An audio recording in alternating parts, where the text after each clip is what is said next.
Bismillahirrahmanirrahim. Alhamdulillahirabbil alamin. Wassalatu wassalamu ala asyrafil mursalin sayyidina Maulana Muhammadin wa ala alihi washabbihi asma'in amma ba'du. Ingkang sangat kula hormati Kiai Haji Atabik Ali dan keluarga, Kiai Haji Jirjis dan keluarga, wonten pernah Mbah kula sedanten, wonten Mbah Nafis, wonten Mbah Ida sedanten kang hormati. Duka Mbah niku celukan wau Gus Yofur tasarruf dipanggil adik. Kula niki tasarruf. Kula niki termasuk Bani Umar, terus kula kepanggih Bani Mbah Maksum teng Mbah Abdul Aziz. Terus Mbah Nuriyah niku Mbah Mas Furiyah, terus dugi Mbah Abdul Aziz. Kula niku mbah kandung kula Fatimah binti Idrus bin Umar. Mbah Umar niku garwane namine Maimunah binti Abdul Aziz. Terus kula yang teng mriki paling dekat kalian Lek Hindun, Mbah Hindun iki sami-sami putu Mbah Umar. Nggih kalian rileks kula badhe nerusaken cerita Gus Yofur, cerita Mas Maftuh, dan saya tidak akan gojlok karena beliau sudah punya tawaduk, sekarang sudah membaik. Karena saya juga heran kok beliau kelihatan pinter begitu malam ini itu. Saya pernah dijazahi bapak, kata bapak gini, "Hak, kon kudu terkenal ngalim, ora usah terkenal wali," kata beliau. Kenapa Pak? Wong nak terkenal alim itu bisa baca Wahab Muhadzab, itu sing hasud sinau itu ya bagus karena ada kompetisi. Yang mengidolakan terus belajar halal haram itu juga bagus. Tapi nak terkenal wali tok itu kadang orang sowan nggo gula njuk donga, dadi rodok-rodok masalah. Makanya saya pernah matur sama Lek Hindun, Mbah itu Mbah Idris itu, saya kalau muji Mbah Hamid Pasuruan mesti al-alim dulu. Karena itu kenangan saya, beliau itu orang alim, bisa baca Jamul Jawamek, bisa sampai ketika di Termas juga beliau diberi gelar Shahibul Jamil Jawamek. Jadi saya teruskan cerita Gus Yofur. Dulu yang di Termas termasuk mbah saya, terus Mbah Ali, Gus Habib, sama Gus Muhammad. Terus dulu Mbah Munawir hubungannya dengan Kiai Mahfud Termas, dititipi Gus Muhammad, kemudian diajak ke sini. Karena Mbah Munawir orang Quran, singkat cerita Gus Muhammad ini menjadi alim dan hafal Quran. Terus jadi menantunya orang Betengan, terus punya anak Gus Harir, sekarang Gus Muham. Sehingga ini dzurriyyatan ba'duha min ba'd. Saya sendiri istri dari Mbah Idrus, mbah saya itu orang Kudus, namanya Sofia binti Maksum bin Soleh bin Asnawi Sepuh. Jadi yang Mbah Soleh ini dulu gurunya Mbah Soleh Darat ketika ngaji di Kudus. Sehingga silsilah ini harus kita jaga supaya kita punya tradisi yang benar. Saya tidak akan bosan-bosan belajar kitabnya Mbah Ali tentang Hujjatu Ahli Sunnah. Memang benar-benar belajar, artinya saya nikmati. Di antara yang saya kagumi yaitu ketika orang lain a priori dengan Ibnu Taimiyah, Bali itu ya kadang uji Ibnu Taimiyah, tapi ya kadang kritik. Yang dikritik tentu pendapat Ibnu Taimiyah yang tidak membolehkan orang ziarah Rasulullah SAW. Tapi yang dipuji adalah Ibnu Taimiyah meyakini bahwa qiraatul Quran itu tanfaul mayyit. Itu dipuji-puji sama Bali. Ibnu Taimiyah dikutip, Ibnul Qayyim dikutip. Saya akan cerita sedikit tentang tradisi hujjah. Dulu lama itu kelihatannya sederhana, tapi kalau berargumentasi itu hebat. Tadi Gus Yofur menyebut kitab Mbah Hasyim itu mengharamkan kentong. Beliau masyhur itu punya kitab namanya Al-Jasus an Tahrimin Nakus. Intinya kentong itu haram. Secara dalil ini meyakinkan sekali, karena ketika Rasulullah rembukan sama sahabat, kita dengan apa memaklumatkan orang kalau waktu sholat masuk? Ada sahabat yang usul pakai kentong, dzakalin nasoro itu Nasrani. Ya pakai buk itu semacam trompet besar, dzakalil Yahud. Kemudian ada yang usul kalau gitu api ya Rasulullah, dzakalil Majus. Sehingga dari hadis itu Mbah Hasyim berpikir kentong itu haram. Tapi Mbah Fakih Mas Kumambang itu mengkritik Mbah Hasyim dengan ngarang kitab Hazur Ru'us an Tahrimin Nakus. Jadi beliau ngomentari kitab itu sambil geleng-geleng kepala. Kitab kok keliru nganti ngono itu. Jadi cara pikirannya siapa Ki Fakih. Kentong di Indonesia itu kanggo wedhus dicolong gitu. Pos kampling gitu. Kalau ada banjiran ya kentong, ada maling ya kentong. Jadi nggak ada persamaan sama sekali dengan kentong yang milik orang apa? Nasrani. Sehingga di pondok saya itu ada kentong tapi jelek sekali. Karena itu satu-satunya cara supaya beda dengan kentong yang di gereja. Kalau elek kan mirip kentong di pos kampling. Itu ya agak-agak ilmiah sedikit. Dulu ceritanya Gus Zofur itu saya teruskan. Itu singkat cerita, itu kalau yang di kejadian di Termas itu Mbah Dimyati sudah nyuruh semua kentong disembunyikan karena mau ada Mbah Hashim. Cerita itu mukarror di Kiai Fakih sama di Kiai Dimyati Termas. Setelah kentong dikumpulkan semua, Mbah Hashim datang, seneng, ngiranya Syekh Dimyati ini sependapat dengan beliau, yaitu sama-sama nggak ada kentong. Tapi setelah itu ada santri yang matur, Mbah Dim pun beres kentong pun kula delikno sedanten. Itu di depan Mbah Hashim. Jadi GR-nya Mbah Hashim bahwa Mbah Dim itu sependapat akhirnya hilang. Ternyata ini akal-akalan toh gitu. Karena santrinya matur, Mbah Dim pun beres sedanten kentong beduk sudah disingkirkan. Itu di depan Mbah Hashim. Saking lugunya santri, nah saking ikhlasnya agak ngerti mahalus syahid ini adalah Mbah Hashim. Saya mau meneruskan cerita Gus Zofur. Dulu Mbah Mun ngaji di Lirboyo, tapi Kiai Makhrus ngaji sama Kiai Khalil Harun. Kiai Khalil Harun itu adik juga sekaligus muridnya Mbah Umar Harun. Mbah Umar Harun itu generasi kedua setelah Mbah Ghazali. Beliau menantunya Mbah Ghazali, tapi ya sudah ponaan. Sehingga tradisi ini penting karena saya berkali-kali bilang di mana-mana. Status orang tua dan mbah itu adalah terserah anak cucunya. Bukan terserah mbahnya, tapi terserah anak cucunya. Saya tidak akan bosan mengingatkan ini.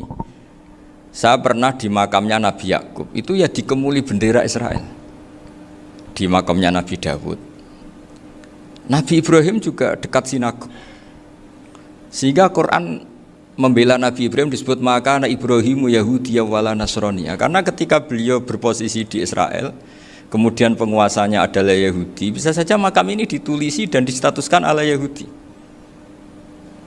Ya seperti Nabi Yakub. Nabi Yakub itu nabi yang kita yakin tentu berkeyakinan beliau orang baik, orang muslim, orang mukmin, tapi karena di desain mereka ya dikemuli bendera Israel dan disebut Abul Yahud. Karena kita tahu nama lain dari anaknya Nabi Yakub adalah Yahuda bin Yakub bin Ishak bin Ibrahim. Sehingga perasaannya orang Yahudi menjadi Yahudi itu yang ngikuti mbah-mbahnya. Nah khawatir saya ketika buyut-buyut kita kaya, buyut saya itu orang kaya dulu, namanya Badur Rahman. Itu kaya sekali, tanahnya banyak. Dulu cerita Mbah Hashim ya kaya sekali, Mbah Maksum juga kaya, Mbah Abdul Aziz juga kaya. Karena dulu itu inginnya kiai itu yo ketok sugih lah, gak ngel-ngelo santri. Tapi nanti kalau cucu-cucunya sudah ndak alim, itu tidak dianggap punya tanah itu karena untuk fasilitas santri. Aku tak kedonyan, mbah-mbahku ya kedonyan. Buktinya tanah yombo. Gitu. Karena dia akan menafsiri sesuai cara berpikir.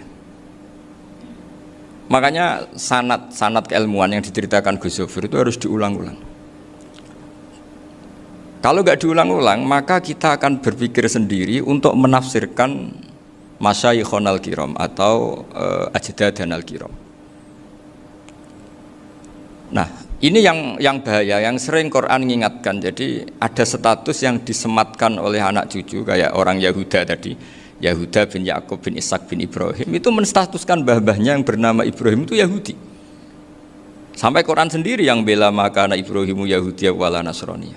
Karena secara geografis sekarang Ibrahim di Israel dan otoritas itu juga milik mereka, sehingga mereka bisa masang-masang atribut yang menunjukkan kalau itu Yahudi. Beberapa al-alim al-alamah yang minnah itu sudah wafat dan kadang-kadang dzurriahnya itu tidak kita. Kalau sekarang orang bahasakan kubu sebelah. Akhirnya ya nggak boleh dikholi, nggak boleh diziarah. Terus seakan-akan yaqtaduna bi ra'yi, seakan-akan mereka berpendapat dengan pendapat syekh ini, padahal enggak. Nah sehingga tradisi ketersambungan sanad tadi, baik secara genetik atau secara asbab, itu harus terjaga. Saya beberapa kali banyaklah sering diceritain Mbah Mun. Dulu Mbah Munawir ini cerita ya, Mbah Munawir itu saking senenge kitab, ben santri ini so ngaji kitab. Itu kalau ada alumni Lirboyo, jamuin di sini itu Mbah Munawir ikut. Saking ingin tasjiknya, ingin ngajari santri bahwa ngapal Quran itu hafal tok, tapi yo paham. Dan penggalinya Mbah Munawir itu sampai kelima nikah sama Nyai Komariah kalau nggak salah, binti Karim, binti Manap, punya putra Gus Habib, Gus Toha yang diantara putrinya dinikahi Gus Rosin ini. Terus akhirnya kesampaian juga ketika Mbah Munawir punya mantu alim alama namanya Mbah Ali Maksum, angsal Nyai Hasyimah. Sampai Pondok Kramjak ma'ruf bil ilmi, terutama ilmu sorof dulu karena Mbah Maksum itu komplain, fa'ala yafulu kok terus fa'alan ya, fa'ala yafulu ya uf'ul gitu kan, masuk fi'il kok jejer isim gitu. Jadi dulu kata Mbah Mun itu ada persaingan ilmu sorofnya Mbah Maksum Ali Kuaron sama Mbah Ali Maksum Jogja. Jadi walian tok, yang satu Maksum Ali Kuaron, yang satu Ali Maksum. Ya itu dulu saingan ngarang sorof. Nah ini yang menang siapa? Ya terserah duriannya. Kalau duriannya keren ya menang karena terserah yang kampanye. Saya bayangkan adekan Mbah Zubair tidak punya anak sealim Mbah Mun, mungkin kalau Mbah Zubair juga tidak sewow kalau punya putra Mbah Mun, karena saya berkali-kali bilang kalau dalam syair Arab itu kama takarroma, kadang dilafatkan kama tasyarrofa bi Muhammadin adnanu. Orang berpikir Adnan itu siapa? Itu karena ada Nabi Muhammad SAW. Orang mencari-cari Mbah Mun itu mencari Mbah Zubair karena ada Mbah Mun. Orang mencari Mbah Dahlan karena ada Mbah Zubair. Wong kok alime ngono iku bapake sapa? Wong kok alime ngono iku putune sapa? Tapi kalau kita ini sudah ndak alim, ini orang sudah nggak tertarik nyari-nyari leluhurnya karena dianggap selesai. Jadi yang dengan tanda kutip yang menghabisi mbah-mbahnya itu ya mesti cucunya. Ini mau ngamuk, mau peringatan, tapi ini juga peringatan pada diri saya sendiri. Jadi sehingga zuriyah ini penting. Kenapa para nabi mesti donga zuriyatan thayyibah? Kenapa selalu berpikir tentang zuriyah? Wa ja'alaha kalimatam baqiyatan fi aqibi. Karena zuriyah ini yang nanti bisa menstatuskan leluhurnya. Seperti tadi cerita Mas Maftuh, ini tak puji betul, saya hari ini tidak ingin gojlok supaya kewalian saya tidak tergerus oleh kedoliman. Saya pernah diceritain Gus Zofur, juga sering baca buku tentang Mbah Maksum. Dulu Mbah Maksum kalau wasiat kembali ya gitu, kamu harus NU dan harus mempertahankan NU, tapi tidak dengan cara membenci Muhammadiyah. Dulu Mbah Mun juga sering cerita, dulu Mbah Hashim tuh ngaji Syekh Mahfud. Nah, Mbah Ahmad Dahlan dulu namanya Darwis sering ngaji sama Syekh Khotib Minangkabau. Zaman itu Syekh Khotib sudah modern, sudah ikut gerakan Abdu, gerakan Almanar. Sehingga bawaannya Mbah Ahmad Dahlan ini agak agresif. Yang Mbah Hashim karena hanya mulazim di Syekh Mahfud, hanya sesekali ngaji Syekh Khotib, beliau lebih seperti itu. Dan dua beliau ini sama-sama pernah ngaji Mbah Soleh Darat di Semarang, Mbah Hashim sama Mbah Ahmad Dahlan yang dulu namanya Darwis. Jadi ini masih min minuskatin wahidah mimam bain wahid. Sehingga kita tidak kaget ketika Mbah Ali Maksum mengomentari Muhammadiyah itu masih ahli sunnah wal jamaah. Makanya nanti terakhir saya baca kitabnya Mbah Ali dan sering saya pelajari. Andai kan kita ini sepakat dengan ilmu, ya kita tahulah. Kalau Abu Hanifah itu tidak kunut, Imam Syafi'i kunut, berarti kunut itu mazhabnya Abu Hanifah, bukan mazhabnya Mbah Ahmad Dahlan. Apa tidak kunut itu mazhabnya Abu Hanifah, bukan mazhabnya Mbah Ahmad Dahlan. Kita kunut itu mazhabnya Imam Syafi'i, bukan mazhabnya Mbah Hashim. Ini semuanya masih dalam bingkai ilmu. Adzan qabla subhi juga riwayatnya jelas. Tidak adzan ya sudah, perilaku kita sudah jelas. Dulu Mbah Mun sering didik kita gitu. Saya sering dengar cerita kalau dulu Pak Arif Fakhruddin begitu hormat sama Mbah Ali, apalagi zuriyahnya Mbah Azhar Basir, karena beliau dulu ngaji di Termas. Dulu itu nggak ada masalah karena semuanya dianalisis pakai ilmu. Tapi sekarang pakai identitas, yang kunut itu NU, yang nggak kunut Muhammadiyah. Berarti Abu Hanifah itu Muhammadiyah, Imam Syafi'i itu NU. Berarti Imam Syafi'i itu ya anak buahnya Ki Miftahul Ahyar kira-kira gitu kan, karena anak buahnya Pak Said Akil. Kan terus jadi repot. Dulu kita ini pengagum ilmu, bukan pengagum perbedaan. Sehingga di sini yang saya kagum dari sekian ceritanya Mbah Ali Maksum, supaya kitab ini to point, supaya nggak lama-lama karena waktunya juga. Nanti kalau kemalaman ini kena semprit ini sudah. Ini diantara yang diceritakan Bali itu unik. Imam Syafi'i itu sering tawassul, sering wasilah sama siapa itu? Abu Hanifah. Ini sudah tak petakan, saya baca yang sensitif lah, so yang ini ya. Ziyar al-Babus Samin, terus sebentar ini yang bab tawassul.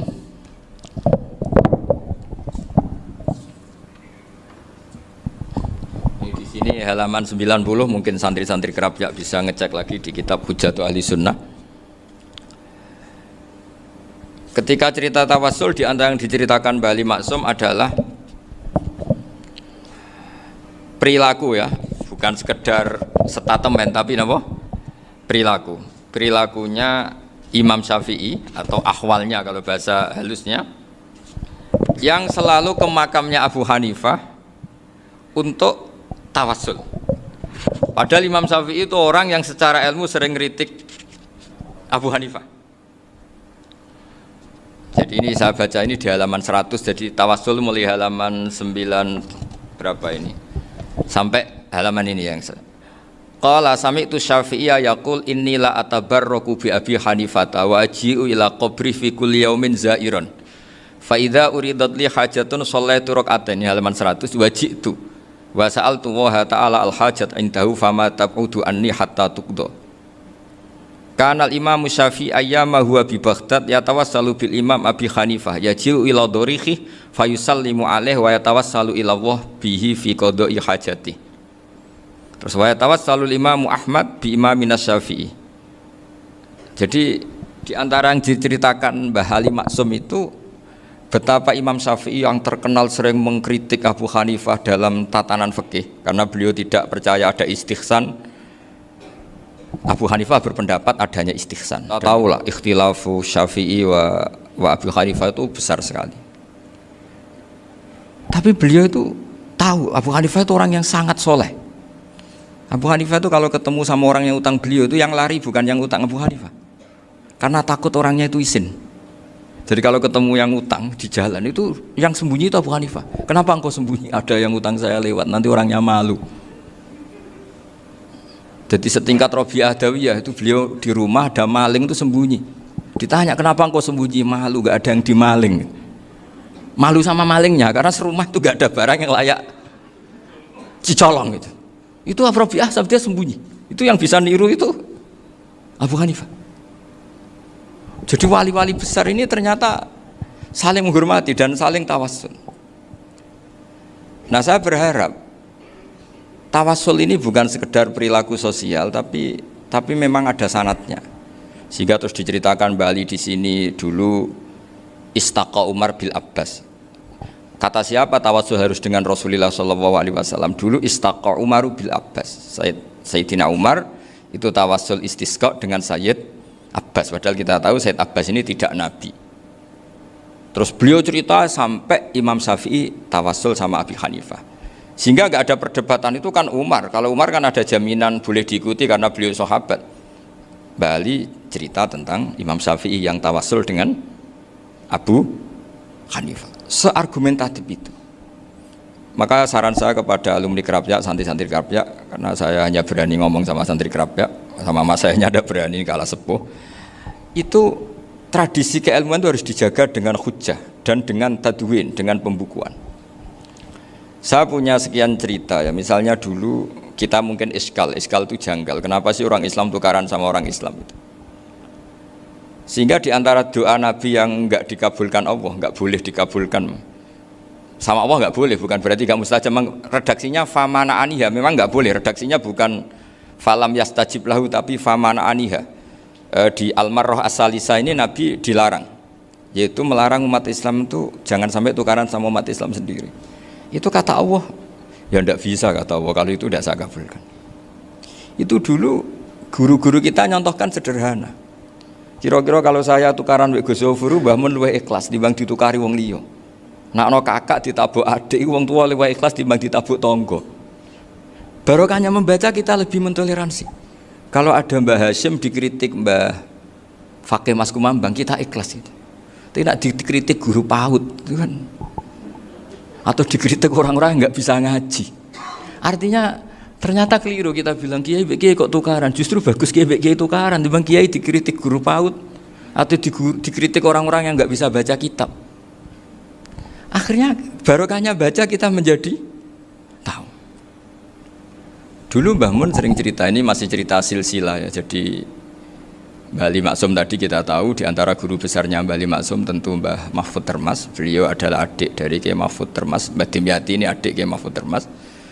Itu punya saudara namanya Abdul Razak, juga punya saudara namanya Dahlan, itu yang membawa Thariqah Syadziliyah di Solo Raya, yang sekarang alhamdulillah diteruskan Gus Wafi. Dulu diantara pesannya Mbah Mun ke saya, hak Wafi kandani kon ziarah ning Mbah Dimyati. Mergo Thariqah Syadziliyah dulu itu yang bawa keluarganya Mbah Dimyati. Jadi semuanya ini masih dzurriyyatan ba'duha min ba'd. Nah pesan saya karena tadi Mbah Munawir yang termasuk orang pertama yang bawa Quran, bawa qiraah sab'ah.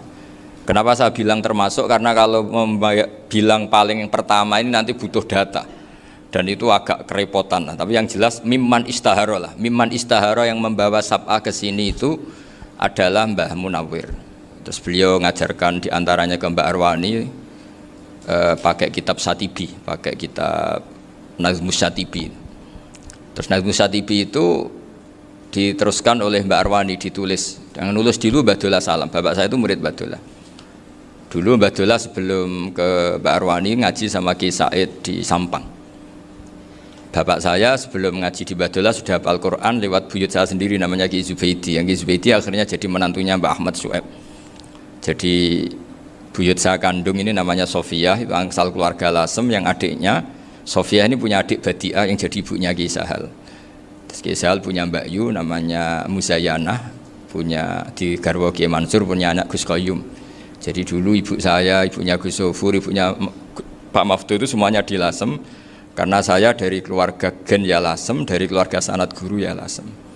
Tapi Lasem Bahdawi itu dulu ngajinya di Mbah Umar Harun di Sarang. Mbah Umar Harun ini menangi Sayyid Ahmad Zaini Dahlan. Sayyid Zaini Ahmad Zaini Dahlan ini punya cucu keempat yang hidup di Sedan. Terus makamnya di Lasem, namanya Habib Haidar. Itu yang nulis biografinya Mbah Maksum. Mbah Maksum bukan Bali, geografinya Mbah Maksum itu ditulis oleh Habib Haidar, namanya Haidar bin Hasan bin Sodaqoh bin Ahmad Zaini Dahlan.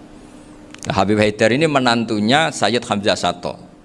Hamzah Sato itu Hamzah bin Abdullah bin Umar, itu kakaknya Sayyid Abi Bakar Sato, Sohibul I'anah. Nah Sayyid Umar ini yang dulu ngajari mbahnya Mbah Mun namanya Ahmad bin Su'eb. Nah, di antara ajarannya adalah baca kitab-kitab kecil yang bisa dihafal. Dibawalah ke sarang jadi metode muhafadzah.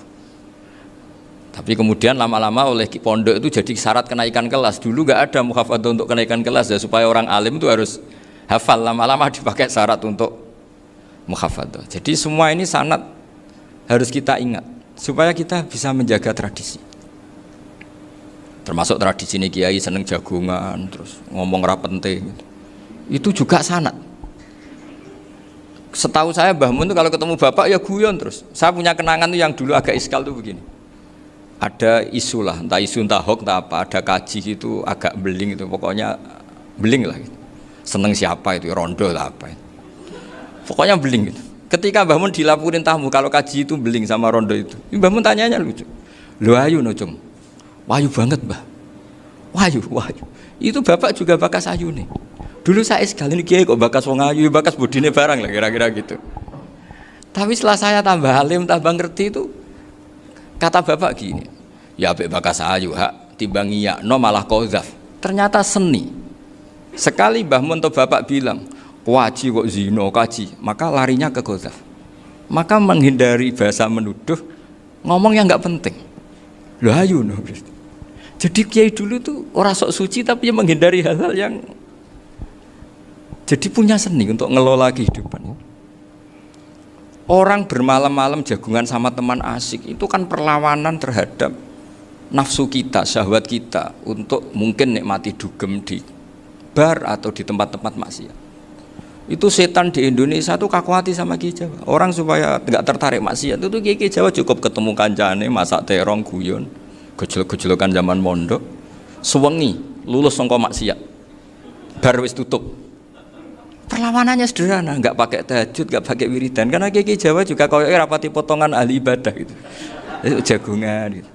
Jadi setahu saya itu pernah lihat Bali itu sekali ketika beliau ngisi ceramah di Mbah Hamid Bedowi, saya masih kecil diajak bapak. Dulu kalau bapak ngelihat Bali sama Mbah Hamid itu mesti nangis, karena dua orang alim bertemu.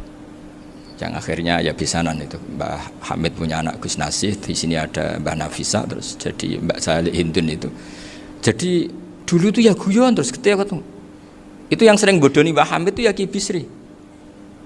Kiai Bisri itu kalau datang ke Kiai Hamid Pasuruan, nak wali tenan aku teko ditatakno mangan. Jadi ukurannya ya. Ternyata sampai sana dikei mangan tenan. Masih belum mengakui, kan nak wali tenan aku iki kiai rung di mobil, dongakno aku di mobil. Sudah kalah satu seri itu masih gak terima. Lalu itu Mbah Hamid akhirnya berdoa, ayo monggo, mugi-mugi Kiai Bisri gak ada mobil. Itu setelah didoain masih tanya, mereknya apa merek? Jadi itu Mbah Hamid jawab, ya paling Holden itu. Nah, paling Holden. Itu nyari mobil itu ya adalah dapatnya Holden. Suatu saat Mbah Bisri diundang Mbah Hamid gak dikasih bisaroh. Karena utangnya sudah banyak Mbah Hamid. Mbah Bisri ini utang tadi, utang doa tadi. Itu ya gak dikasih bisaroh. Ya gak mau kesang apa-apa kelambimu kayak aku. Didol sama mukhibbinya Mbah Hamid. Itu harganya melebihi jatah bisaroh. Ketemu Mbah Hamid, Kang, susu Kang, mergo. Jadi dulu itu rileks, makanya ini yang diceritakan ke Zofur. Sebetulnya kalau kiai-kiai itu bersanat itu ya rileks, hidupnya itu rileks. Karena rileks ini perlawanan terhadap kemungkaran. Saya dulu musyawarah sering sama Gus Zofur usul fikih. Itu jelas di antara yang ditulis Lubil Usul itu. Ya kita tahu tadi misalnya sanad usul fikih, Mbah Ber itu sangat al-usuli, Kiai Zubair Dahlan, abahnya Mbah Mun. Punya murid diantaranya Kiai Sahal. Kiai Sahal punya karangan Thariqatul Husul fi Syarhi Lubil Usul. Itu Thariqatul Husul itu beliau ngendikan dalam mukaddimah bahwa saya bisa mensarah ini berdasar ngaji maknani sama Mbah Zubair. Terus beliau mengutip sarah itu dari kitab Nailul Ma'mul. Beliau ngendikan binus khotin khatiyah ghairi matbu'ah. Dan itu ditemukan di Kiai Mansur di Lasem. Karena Kiai Mansur iparnya Mbah Sahal. Mansur bin Khalil itu diantara katibnya Syekh Mahfud. Jadi semuanya ini sambung. Mbah Ber saking ahli usul fikihnya, kalau ngajar usul fikih itu kalau guyon takriran saya ini lebih memahamkan ketimbang sarah. Ya sudah, terus Mbah Zubair Kiai Fakih, terus Syekh Mahfud. Di sini Syekh Mahfud termasuk orang yang dekat Mbah Munawir, sampai putrane Mbah Mahfud namanya Gus Muhammad dibawa Mbah Munawir, kemudian mondok di Termas diantaranya, terus dinikah jadi menantunya kalau nggak salah Haji Taslim di Betengan, kemudian sekarang juriannya Mbah Mahfud di Betengan. Ini nggak boleh hilang secara seperti itu. Diantara di usul fikih diterangkan ketika diantara 5 hukum itu ada yang bernama mubah. Mubah itu boleh dilakukan, boleh ditinggalkan, dan kalau dilakukan ya tidak berpahala, tidak disiksa. Itu ada ulama yang protes nggak bisa seperti itu. Itsma min mubahin ila wa tahaqqaqu bihi tarku haramimma. Fa'il zamu minas sukun tarkul qatli wa minas sukut tarkul qadaf. Tidak bisa, mubah itu tidak ada. Kalau kiai jagungan semalaman, itu Allah ngitungnya itu hada taroka dugem, wa hada taroka delok dangdut, wa hada taroka kada wa kada. Oh, itu luar biasa. Dan kita ngikuti yang seperti itu saja. Gak usah tahajud, gak usah witir telulas kaya ora kuat timbang gremeng wis. Sewengi jagungan, setan ngenteni kita tergoda maksiat, ternyata maksiatnya sampai tutup, kiainya masih apa? Jagungan. Jadi jagungan saja ada ilmunya bahwa itu perlawanan terhadap tarkul ma'asi. Sehingga bagaimana Anda katakan mubah ini mubah, toh gunanya adalah tarkul haram. Meskipun efek mubah juga bisa tarkul wajib, wae bojo blonjo turu. Ya kan wae ngrumat ibuke turu. Itu halal wajib. Jadi mubah itu resikonya ya bisa tarkul wajib, bisa tarkul haram. Sehingga kalau sanad ini terjaga secara baik, secara kultur, saya sering juga saguan sama Gus Zofur, itu mesti tak niati gitu. Jagungan wong alim kuwi ibadah, dan menikmati ibadah adalah dabul auliya wa dabul ulama. Kata Imam Ghazali, pada akhirnya waqud buhadatin al istilzat bil mubahat. Kata Imam Ghazali, pada akhirnya qutbu hadaddin, madaru hadaddin, pokok dari agama ini adalah melawan kemaksiatan dengan kita menikmati al-istidzat bimubah. Kita menikmati sesuatu yang dibolehkan Allah Subhanahu wa taala. Dan seperti ini itu bisa qasmu dhuhri syaitan, bisa menghancurkan punggungnya setan. Karena kalau melawan setan dengan ibadah ini kadang kita capek selain isra potongan. Tapi nak kangkang ning komplek H gitu jagungan mbek kancane, ngenang melarate, mbok ngenang ora sekolah, ra munggah kenangan. Sing ra munggah diarani istiqomah. Gitu kan. Diarani tulus zaman, kok sing munggah dianggap kesusu. Saya ini punya pondok Quran, kalau ada yang hafal 3 tahun mesti digojolkan saya ini. Gak apik, kesusu itu. Kesusu itu mesti tidak barokah karena tergesa-gesa apa? Hatam. Sehingga yang nggak hatam-hatam itu kayak partai mayoritas. Ini yang partai tulis zaman katanya. Ahlus sobri katanya. Akhirnya di pondok gara-gara itu mau guyon, tapi nggak ada stigmasi yang nggak naik. Di pondok sarang itu saya punya temen itu banyak yang sak kelas dengan saya, sak kelas sama Gus Kamil, akhirnya sak kelas dengan Gus Sofur. Padahal saya ini kakak kelas. Saya temannya Gus Kamil, temannya Gus Sofur. Ini anak ini nggak pernah naik. Itu nggak dinyek, nggak dicibir di pondok. Karena guyonan tadi, guyonan bahwa ini bagian dari bentuk apa? Istiqomah. Nanti yang goblok juga tenang. Karena kiainya cerita, kadang santri goblok ya barokah. Di sini pondok akeh santri ora tau sinau ning omah dadi kiai gede. Selalu kiainya tuh cerita seperti itu. Akhirnya sing goblok ya bangga dengan kegoblokannya. Iya, jadi kiai itu orang yang meskipun guyon ini barokahnya Masya Allah. Dan setahu saya kiai-kiai alim itu ya senengannya guyon, karena tadi guyon itu luar biasa. Bapak saya itu kalau pesan sama saya itu enak ngaji wis guyon nice. Wong ning omah mikir utang, mikir wedi bojo macam-macam kok ngaji mbok jak nangis pisan, nangis ping pindho gitu. Sudah jak guyon ae. Paling gak lali. Gitu. Dan beliau punya dalil kul bi fadlillah bi rahmati fa bidzalika falyafrah. Jadi jangan sampai orang ini farah bil maksiat, jangan sampai orang itu. Dan ini yang saya kenang dari sekian cerita murid Bali. Mbah Ali Maksum ya senengane guyon. Gojol-gojolkan mbek santri guyon. Ini saya maklumatkan ke semua santri beliau bahwa ini bukan sekedar guyon, tapi al-istildad bil mubahat. Ini adalah perlawanan terhadap setan karena banyak orang bisa senang tuh kalau nunggu maksiat. Ini bisa senang dengan sesuatu yang tidak maksiat. Itu kayak apa hebatnya? Makanya Nabi itu kalau ketemu sahabat ya sering ngendikan yang ringan-ringan. Ya Umar ma'afalan duher jong mana piye ijek. Kalau ketemu anak kecil ya. Nanti ketemu yang tua-tua yang sudah nggak bisa mikir, ya tetap riang. Sehingga ada cerita dalam sebuah tafsir, ya saya ulang lagi, ada cerita di sebuah tafsir, kenapa Nabi Musa ditanya Allah, wa matilka biyaminika ya Musa. Ma'ana wa ta'ala a'lam, tentu Allah sangat tahu yang dibawa Musa itu apa. Karena Allah tahu Nabi Musa itu grogi. Orang dipanggil Wali Maksum pasti grogi, santri dipanggil Bahmun pasti grogi. Kenangan saya setiap dipanggil Mbah Mun ya mesti tanya yang ringan-ringan, wis sarapan ha. Arung sarapan ya sarapan. Pas sarapan ya kan tanduk mangan sing enak wong santri ora tau mangan enak. Ya enggak pernah ngomong yang penting, ngendikan yang penting. Nah, karena Nabi Musa ini grogi, ini sebagian tafsir. Itu ditanya yang ringan, "Sakowe iku nggawa apa?" Karena pertanyaannya ringan, Nabi Musa ya ringan. Ya Nabi Musa itu sampai lali iku pangeran sing ya'lamu sirra wa akhfa. Diterangno. Niki tongkat Gusti. Gunane kathah Gusti tongkat iki. Qala ya asaya atawakkau 'alaiha wa ahusyu biha 'ala ghanami wal ya fiha ma'arifu ukhra. Oh, tongkat Gusti niki penting Gusti. Nggih nak.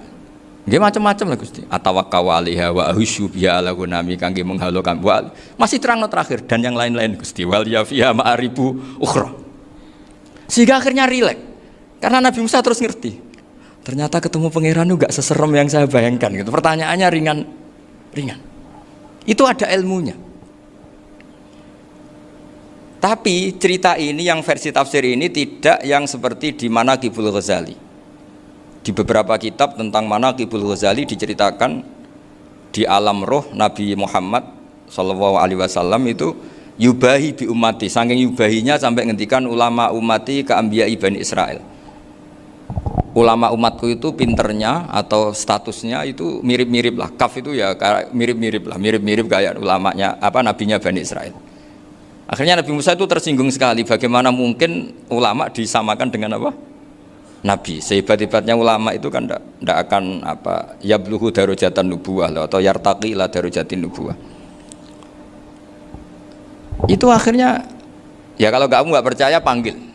Yang dipanggil Imam Ghazali. Ya Nabi Muhammad juga gak mau kalah gitu. Kalau manggil ulama RT ya kalah keok gitu. Akhirnya Imam Ghazali datang, ditanya sama Musa, "Mas muka, nama kamu siapa?" "Ana Muhammad bin Muhammad Al-Ghazali At-Tusi Asy-Syafi'i." Itu disebut panjang. Terus Nabi Musa guyu-guyu. "Kamu ulama kok ngomong yang gak penting, ditanya namanya kok penjelasannya sepanjang itu." Dianggap itu satu kesalahan. Masa tanyanya nama kok ditanya Jawabnya Muhammad bin Muhammad Al-Ghazali At-Tusi Asy-Syafi'i, kepanjangan itu. Ketika Nabi Musa agak mencibir, agak gimana itu, terus Imam Ghazali, kalau ini masalah, lebih masalah jenengan. Apa itu? Yang tanya jenengan tuh Allah ya alamus sirra wa akhfa, dan Allah hanya tanya wa ma tilka biyaminika ya Musa. Harusnya jenengan jawab asoya titik, bukan kepanjangan. Atawakkau 'alaiha wa syubha itu kepanjangan. Allah tanya yang di bawah kamu itu apa? Yang di tangan kamu. Harusnya jawabnya hanya asoya. Tapi kenapa penjelasannya sepanjang itu? Sampai terakhir waliya fiha ma'aribu ukhra.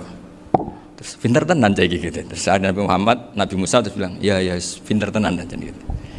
Padahal kita tidak pernah GR seperti itu, kan kebetulan Imam Ghazali gitu. Kalau yang lain mungkin ya keok lah kira-kira gitu. Tapi ini cerita dalam khazanah keilmuan. Benar yang dikatakan Gus Zofur. Saya termasuk orang yang pernah mondok Lirboyo Pasanan. Jadi setelah saya disuruh nemani Gus Kamil, tahun berikutnya Gus jenengan disuruh. Pokoknya anakku mbah sak wulan lah kudu tahu mondok Lirboyo. Piye aku tahu ngaji Wakarim. Terus yang disuruh mbaturi Gus Kamil itu saya. Jadi saya pernah 1 bulan tuh di Lirboyo. Karena saya ini santri beling ya, kontraknya pokoknya penting ziarah Bakarim. Biasanya nggak pernah ngaji, pokoknya gerbar ngisa. Ziarah ya sudah. Ngaji subuh ingat saya sama Gus Imam. Itu dari 17 hari ingat saya ngaji 2 kali. Tapi kalau ziarah ke Bakarim sudah lupa jumlahnya karena memang kontraknya disuruh ziarah. Sampai seperti itu. Dan saking senengnya bangun sama Bakarim sama masih ingat. Ngamplopi salam template itu masih ingat untuk Gus Anwar, untuk Gus Imam, untuk Gus Kafabi, termasuk untuk Gus Maksum. Itu malam-malam saya dijak ngamplopin. Zaman itu saya masih ingat selawewu. Zaman itu kos 1 bulan itu 13.000. Jadi kira-kira kalau 25.000 itu untuk kos 2 bulan. Jadi saya krusnya itu pakai kos. Saya masih ingat Mondok Sarang itu kos 1 bulan 13.000. Berarti kira-kira 500.000 itu di amplopin sendiri sama bangun. Ini untuk Gus War, ini untuk Gus Imam, ini untuk Gus. Padahal Gus Imam ini mondoknya sudah di Mbah Mun. Itu Mbah Mun hormatnya sampai untuk jatah salam template. Nah yang ribet kebalikannya, kita pulang Gus Imam karena melihat Gus Kamil ini putrane Mbah Mun, Gus Kamil disangoni. Saya juga disangoni karena Gus Imam dulu ngaji juga sama Pak D saya, sama keluarga saya. Itu kata Gus Kamil setelah keluar, mau agak muni gua abal ya, boten berarti gua aku. Karena ini penting, ini kalau sampai dianggap tukar guling, ribet deh. Jadi ditakwil sendiri lah, mau gak muni gua abal ya, boten wis, yes berarti halal.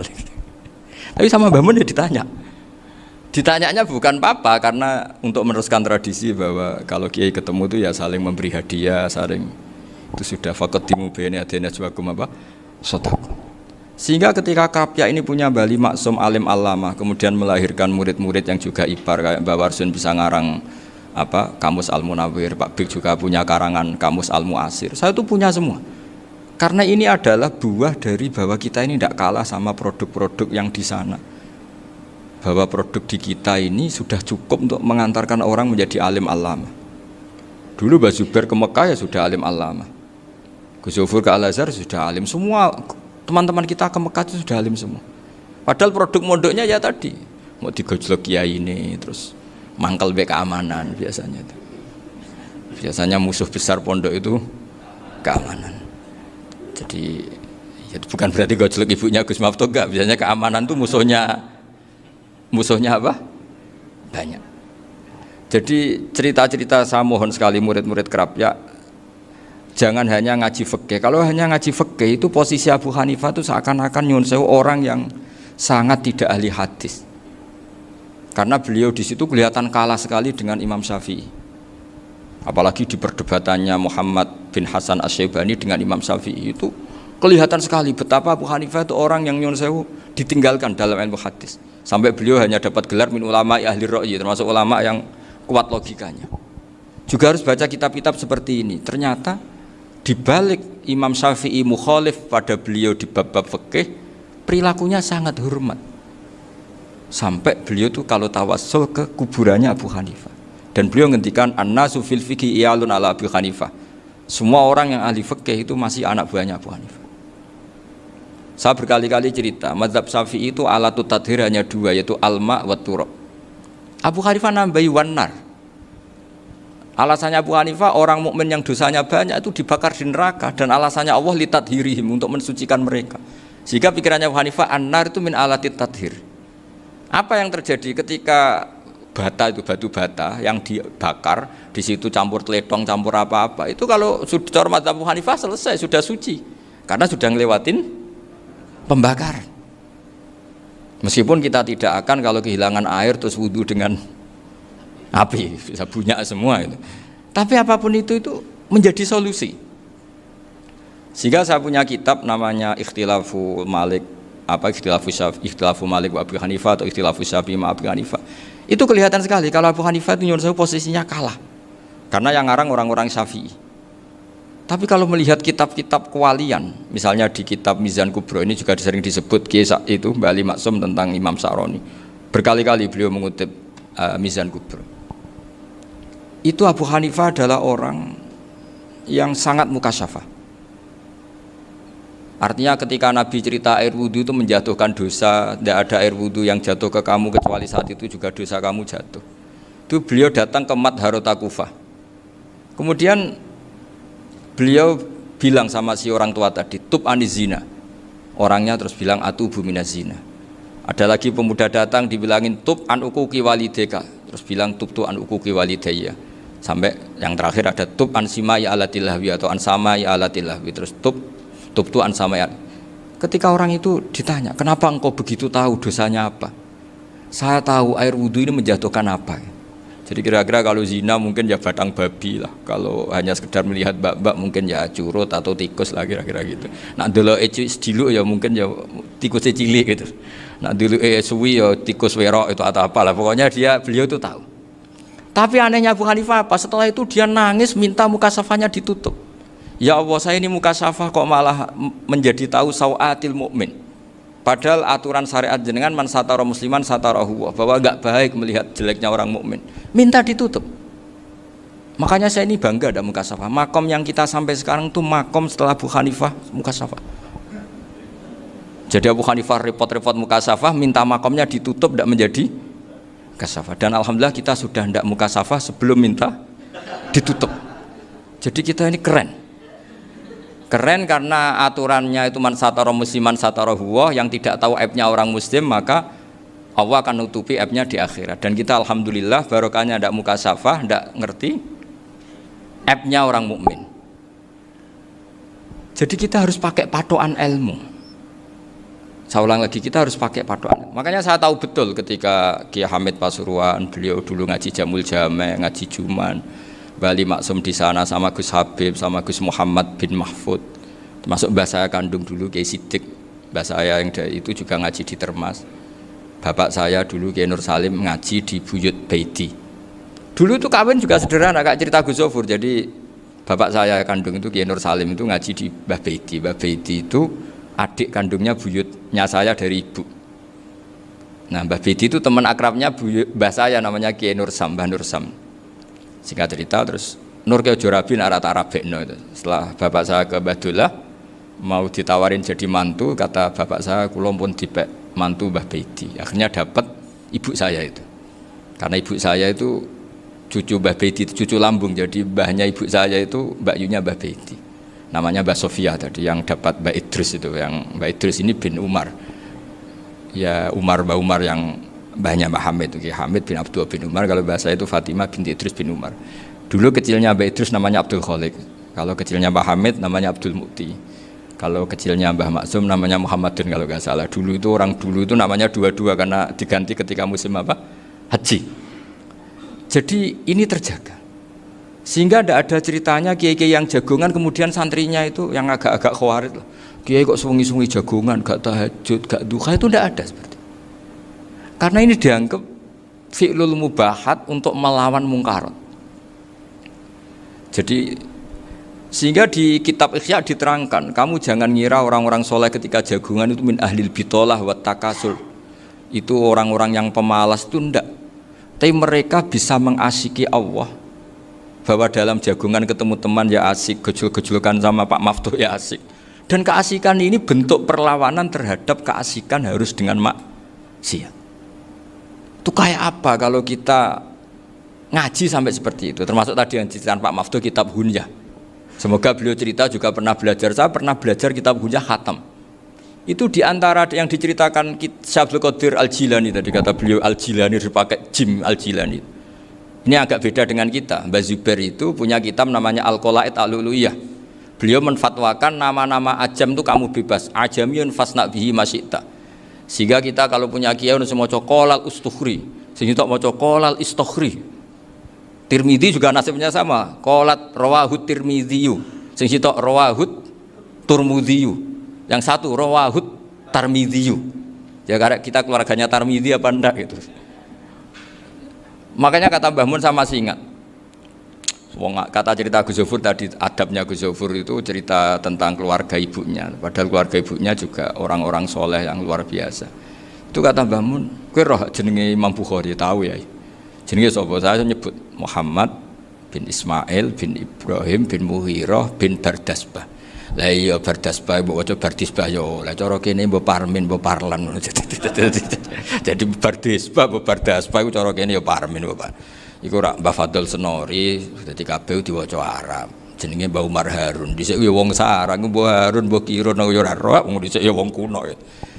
Jadi kalau versi Mbah Fadl termasuk yang pertama bikin nasab Mbah Maksum itu tulisannya Mbah Fadl yang dikutip Habib Haidar tadi.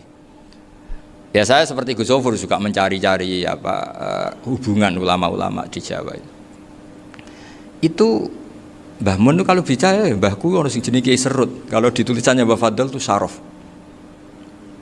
Jadi Mbah Fadl itu fanatik orang-orang alim itu ditulis Arab, kalau Mbah Mun itu Jawa. Dulu itu ada wali seto di daerah saya, dulu orang ya janggal, ternyata ada sato itu kesamaan di Arabnya itu.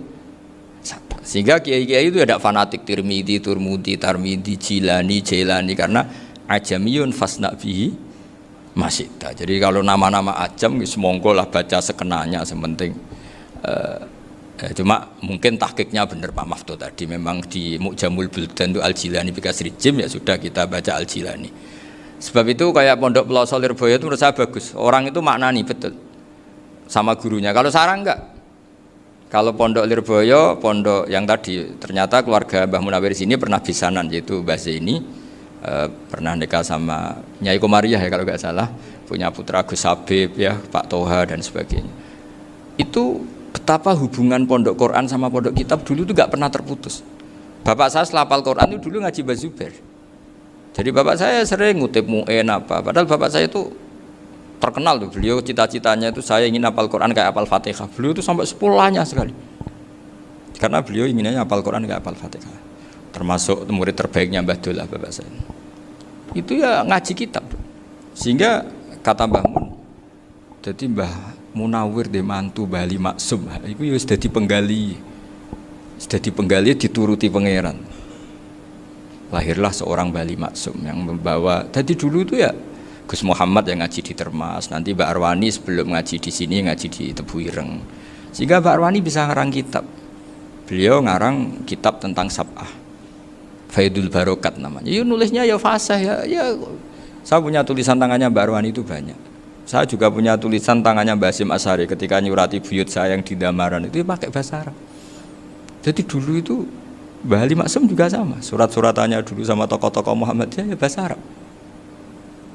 Nah ini harus kita dengar dari abna, dari bahwa Mbah Maksum kemarin yang diceritakan Gus Zofur di Khol Mbah Maksum, kowe kudu belo NU, kudu tetap NU, tapi bukan dengan cara membenci Muhammadiyah. Tadi Pak Maftuh menguatkan sanad itu dari Pak Atabik bahwa Muhammadiyah termasuk ahli sunnah wal jamaah. Karena sama-sama tidak sabus sahabat, sama-sama ikromus sahabat dan sama-sama bermadhab.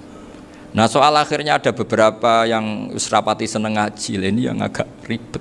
Tapi kamu tidak usah ngeritik Muhammadiyah agak seneng ngaji, kayaknya juga sama kita nggak seneng ngaji juga banyak itu. Jadi kalau ngeritiknya masalah itu kan kita ya agak-agak sama. Ya jadi ternyata di sini terus ini yang terakhir supaya nggak lama-lama, Bali juga punya sisi keras sekali. Jadi dalam hal-hal yang khas ini di halaman 87. Itu keras sekali. Beliau ngendikan wahal bi jununun hatta usdira amri lil mu'minin alla yazuru rasulahum. Jadi ketika saya tadi sudah bilang bahwa beliau sering muji Ibnu Taimiyah dalam banyak hal, tapi dalam banyak hal juga beliau mengkritik Ibnu Taimiyah ketika menafsirkan la tusaddur rihal illa ila salasati masajid. Kemudian Ibnu Taimiyah tidak mentasrekkan, tidak mensunatkan ziarah kubur Rasulullah sallallahu alaihi wasallam. Beliau mengkritik. Dan cara mengkritik adalah ngendikan ulaikal ladzina yuriduna ayyahulu bainahu sallallahu alaihi wasallam wa baina ummatihi fi nakhiyatin. Itu adalah orang-orang yang ingin membuat batas antara Nabi dan umatnya. Saya termasuk terinspirasi makalah Bali ini adalah bagaimana Anda mengkafirkan orang Islam berdasar qala Rasulullah sallallahu alaihi wasallam. Wan nabiyyu asyaddun nasi syafaqatan li ummati. Wan nabiyyu akhrasun nas, orang yang paling serius supaya umatnya ini selamat. Kemudian Anda dengan hadisnya Nabi mentafrik bainahu wa baina ummati berdasar dawuh Kanjeng Nabi. Itu cek mentalani. Makanya saya itu enggak pernah keras di bab ini. Misalnya nyuruh saya ada santri sarang yang nakal. Itu saya tidak berani komentar karena saya tahu Mbah Mun itu sangat mencintai santrinya meskipun yang nakal. Saya melihat sendiri, bukan jari ada santri cara pelaturan pondok itu diboyong karena nakal. Itu Mbah Mun ngendikan begini, ya cung yo ke diboyong itu cara aturan pondok. Nah aturannya pangeran ngger kowe tobat dadi wong apik ya dadi wong saleh. Ya kowe kudu tetep sering rene, kowe tetep santri kudu nyo akhirat. Soal pondok ya ben ana aturan, ben menjen kowe nakal nemen ya diboyong, tapi kowe tetep wong apik. Jadi karena kita tidak mungkin mentafrik bainahu wa baina talamidhi. Kita tidak mungkin mentafrik baina nabi wa baina ummati karena nabi adalah apa? Asyaddun nasi syafaqatan li ummati. Sampai saking sayangnya nabi itu ngendikan syafaati li ahlil kabair min ummati. Lho koyo apa baiknya nabi? Ora melok nakal, ora melok maksiat, tapi melok nanggung swargane. Iku waktu gali sampean wis kowe utang gak apa-apa, bangkrut gak apa-apa, sing nyaur bapak. Gua sampean ngono top tenan. Anake yo ngawur tenan maksudnya, tapi top tenan. Lah nabi ku umate sing dosa iku umate, nabi sing nyuwun sewu cara Jawane sing kangelan nyafaati. Karena nabi gak boleh dipisahkan dengan umatnya.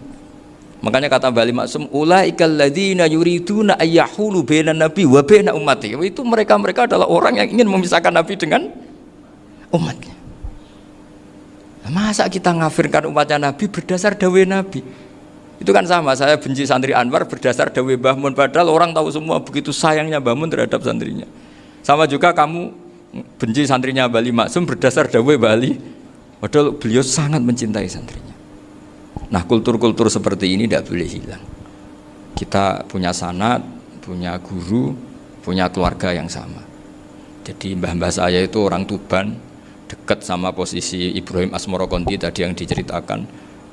Jadi di kampung saya, kampungnya bapak saya itu ada makomnya Siti Syariah, itu mbak kandungnya Sunan Bonang. Dan bapak dulu sering ngajarin ziarah saya ke Mbak Asyari. Mbak Asyari itu bin Jumadil Kubro, berarti Mbak Asyari itu saudaranya Mbak Ibrahim Asmoro Konti, gurunya Sunan Bonang. Jadi Sunan Bonang ke Tuban tuh karena disuruh ngaji sama Mbak Asyari, Mudin Asyari itu yang di Bejagung itu. Jadi ini semua sanatnya itu jelas, aturannya jelas. Kan Sunan Bonang bin Ampel bin Ibrahim Asmoro Konti bin Jumadil Kubro lah, yang Mbak Asyari ini adiknya Ibrahim Asmoro Konti, makomnya di Bejagung di Tuban. Dulu Sunan Bonang sebelum ngaji kemana-mana ngaji di Bejagung itu di Mbak Asyari itu. Terus kemudian Sunan Bonang hidup di Lasem, di Pasujudan di Lasem, makanya Lasem banyak orang alim karena ya dulu Sunan Bonang itu diantara aktivitasnya itu di Pasujudan di Lasem itu. Wafatnya kila di Bonang, kemudian mau dibawa orang Madura ke Madura, terus diambil Mbak Asyari. Pernah mbahnya karena Muammar Mbak Asyari terus dimakamkan di Bonang. Jadi cara berpikir Mbah Ali ini menginspirasi saya. Kita tidak boleh mengkafirkan umatnya Nabi berdasar dawuh Nabi. Karena apa? Itu yang tidak diinginkan Nabi. Nabi itu inginnya yang di luar itu masuk, bukan yang sudah di dalam dikeluarkan. Itu kata beliau ulaikal ladzina yuriduna ayyahulu bainan nabi wa baina ummati. Orang-orang yang tidak mentasrek ziarah pada Nabi adalah orang-orang yang ingin memisahkan Nabi dengan, dan begitu kias berikutnya orang-orang yang sidik-sidik muni ini kafir, ini sudah enggak benar, ini la yurja khairuhu, itu orang-orang yang memisahkan. Dan lucunya berdasar dawuh Nabi.